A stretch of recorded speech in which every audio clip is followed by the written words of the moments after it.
Hello everyone, हमारे YouTube channel garden art store में आपका बहुत बहुत स्वागत है। आज हम बात करेंगे उन प्लांट के बारे में जो जनवरी महीने में ग्रो होते हैं, यानी वे प्लांट जिन्हें हम दिसंबर लास्ट में और जनवरी के फर्स्ट में बीज डाल दें और ढेर सारे उनसे प्लांट तैयार कर सकते हैं। तो आइए चलते हैं, फटाफट से वीडियो शुरू करते हैं और देखते हैं कौन कौन से हमारे वो प्लांट हैं जिन्हें हम जनवरी में बीज डालकर ग्रो कर सकते हैं।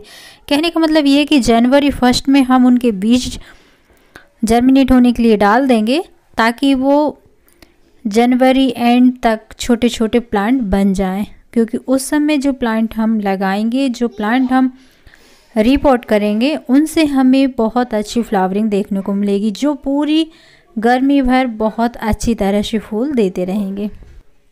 बीज ग्रो करते समय इस बात का विशेष ध्यान दें कि बीज अच्छी क्वालिटी के हों, और ये भी ध्यान रखना होगा कि हमारे जो बीज वाले बर्तन हैं उन्हें आप सीधी धूप में ना रखें, उन्हें आप सेमी शेड एरिया में रखें या फिर ऐसी जगह रखें जहाँ पर हमारे ढेर सारे प्लांट लगे हुए हैं, उन्हीं के आसपास आप इन्हें रख सकते हैं। उससे क्या होगा कि जो हमारे बीज हैं वो बहुत ही अच्छी तरह से जर्मिनेट होते हैं। बीज ग्रो करने के लिए क्या चाहिए आपको, आप चाहें तो सिर्फ कोकोपीट में इन्हें ग्रो कर सकते हैं, या फिर आप कोकोपीट में थोड़ी बहुत खाद मिला सकते हैं, या फिर आप कोकोपीट खाद और थोड़ी मिट्टी भी डाल सकते हैं। सीधी मिट्टी या मिट्टी और खाद में कभी भी बीज जर्मिनेट नहीं होते। अगर होते हैं तो कुछ 10 बीज में से 1-2 बीज ग्रो होंगे, पूरे बीज ग्रो नहीं होते। तो आइए चलते देखते हैं कि किस तरह हम बीज ग्रो कर रहे हैं। हमने लिए कोकोपीट, मेरे पास इस बार थोड़ी मोटी कोकोपीट थी, हमने उसी को लिया है। और ये जो हम छोटी छोटी कटोरियाँ ले रहे हैं, डिस्पोजल कटोरी, इनके नीचे तलीमर हमने 3-3, 4-4 छेद कर दिए हैं ताकि हमारा जो पानी है एक्स्ट्रा वो नीचे से, अगर ये एक्स्ट्रा पानी नहीं निकलेगा तो हमारे बीज ग्रो नहीं होंगे, वो पूरी तरह से ओवर वाटरिंग की वजह से गल जाएंगे और जर्मिनेट नहीं हो पाएंगे। इसलिए जब भी आप बीज ग्रो करें इस बात का विशेष ध्यान दें। अब बारी है इन बीजों को लगाने की। जितने भी हमारे बड़े साइज के बीज हैं उन्हें हम डायरेक्ट लगा देंगे और उसके ऊपर थोड़ी थोड़ी कोकोपीट डाल देंगे। लेकिन जितने भी पतले हैं, जैसे स्वीट विलियम्स का है या आइस फ्लावर के हैं, कुछ इस तरह के पतले पतले जो बीज हैं उन्हें हम सीधे कोकोपीट में डाल देंगे और उसके ऊपर कोकोपीट या किसी अन्य चीज़ से कभी कवर नहीं करेंगे। वो इसलिए क्योंकि अगर हमने कवर किया तो ये प्लांट जर्मिनेट नहीं हो पाएंगे, जर्मिनेट होंगे और उसके बाद वो ऊपर निकल नहीं पाएंगे। और जितने भी हमारे बड़े बीज हैं उन्हें डालने के बाद हम एक पतली परत कोकोपीट की डाल देंगे। जब भी आप बीज ग्रो करें इस बात का ध्यान रखें कि जो कोकोपीट है वो हल्की नम होना ज़रूरी है। आप उस पर बीज को डालने के बाद किसी स्प्रे बॉटल से भी पानी डाल सकते हैं, या फिर हाथ की सहायता से भी हल्का हल्का पानी छिड़क कर डाल सकते हैं। कभी भी सीधे तौर पर पानी ना डालें, इससे हमारे बीज बाहर निकल आएंगे और सूख जाएंगे। तो आइए सबसे पहले कौन सा बीज है वो देख लेते हैं। जनवरी मंथ में बीज से ग्रो होने वाले फूलों में सबसे पहले नंबर पर है आइस फ्लावर। इसके बीज बहुत बारीक होते हैं।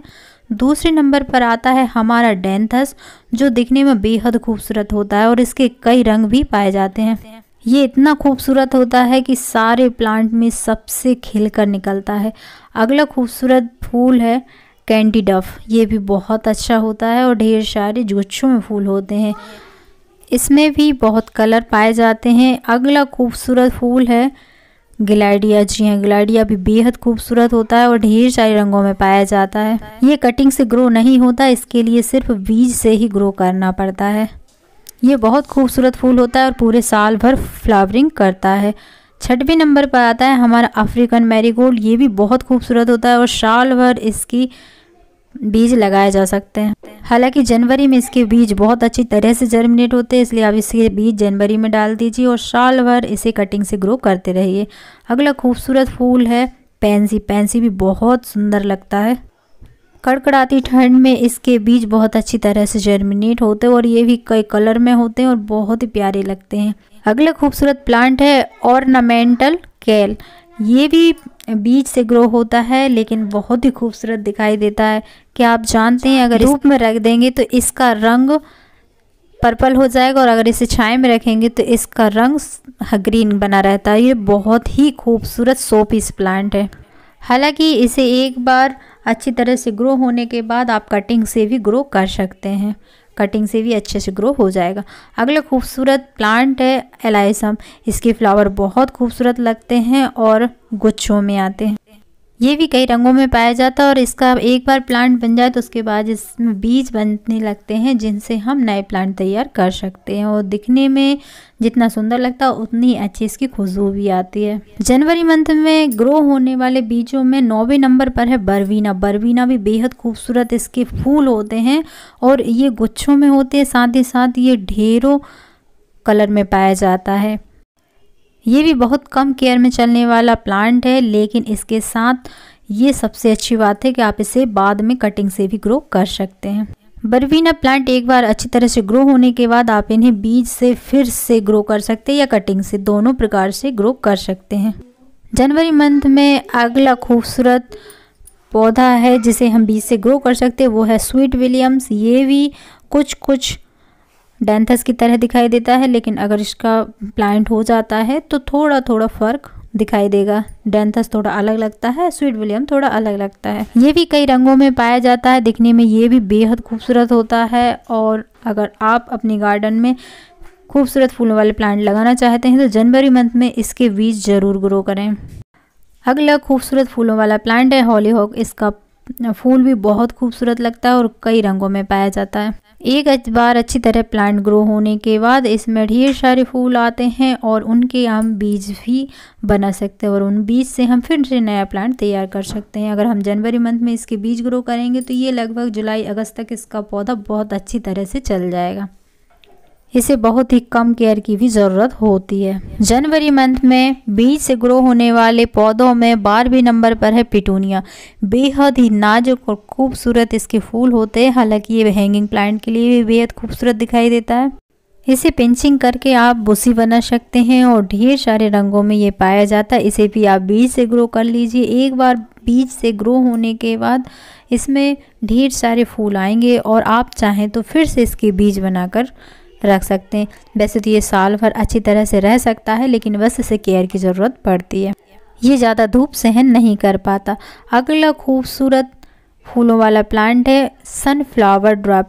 ये वो प्लांट है जो सनफ्लावर की तरह ही दिखाई देता है, यानी इसका फूल छोटा होता है। जनवरी मंथ में इसके बीज ग्रो होने के लिए डाल दीजिए, बहुत अच्छी तरह से ग्रो हो जाएंगे और साल भर इसका प्लांट हरा भरा रहेगा और ढेर सारे उसमें फूल हमेशा ही खिलते रहेंगे। इसकी आप बार बार कटिंग कर दीजिए, बहुत अच्छी तरह से ग्रो होता रहेगा। अगला खूबसूरत प्लांट है बिंका। जी हाँ, हाइब्रिड हो, देसी हो, जो भी हो, बिंका फ्लावर प्लांट के बीज आप जनवरी मंथ में डाल दीजिए, बहुत अच्छे से ग्रो होंगे और ढेर सारी उसमें फ्लावरिंग होगी। वैसे ये साल भर ग्रो होता है, लेकिन अगर आप जनवरी मंथ में इसके बीज डालेंगे तो उधर पूरी गर्मी भर आपको ढेर सारे फूल मिलते रहेंगे। ये कटिंग से भी ग्रो होता है, लेकिन बीज से बहुत अच्छी तरह से ग्रो होता है। अगला खूबसूरत फूलों वाला प्लांट है जाफरी मैरीगोल्ड। ये भी बेहद खूबसूरत होता है और इसके बीज आप जनवरी मंथ में डाल दीजिए। ये भी कई वैरायटी और कई कलर में पाया जाता है, आप चाहें किसी को भी लगाएं, लेकिन इसके बीज अभी इसी समय ग्रो कर लीजिए। अगला खूबसूरत प्लांट है क्राइसैंथेमम यानी गुलदाउदी का। ये भी कटिंग से ग्रो होता है, लेकिन अगर आप जनवरी मंथ में इसके बीज डालेंगे तो जो ठंडक भरा मौसम रहता है उसमें इसके बीज बहुत अच्छी तरह से ग्रो हो जाते हैं और मैंने इन्हें खुद ग्रो किया है। बस बीज अच्छी तरह के हों, आप ऑनलाइन ले सकते हैं या किसी नर्सरी वाले से ले सकते हैं, बहुत अच्छी तरह से ग्रो हो जाएंगे। तो ये थे 15+ वे पौधे जिन्हें आप बीज से ग्रो कर सकते हैं और सालों साल ढेर सारे फूल पा सकते हैं। तो आइए अपनी गार्डन में इन प्लांट को ग्रो करें और ढेर सारे फूल पाएं। आपको हमारी वीडियो कैसी लगी हमें कमेंट करके ज़रूर बताएं। फिर किसी नई वीडियो में किसी नए टॉपिक के साथ, तब तक के लिए नमस्कार। खुश रहें, स्वस्थ रहें, मस्त रहें, अपना और अपने गार्डन का भरपूर ध्यान रखें। Thanks for watching.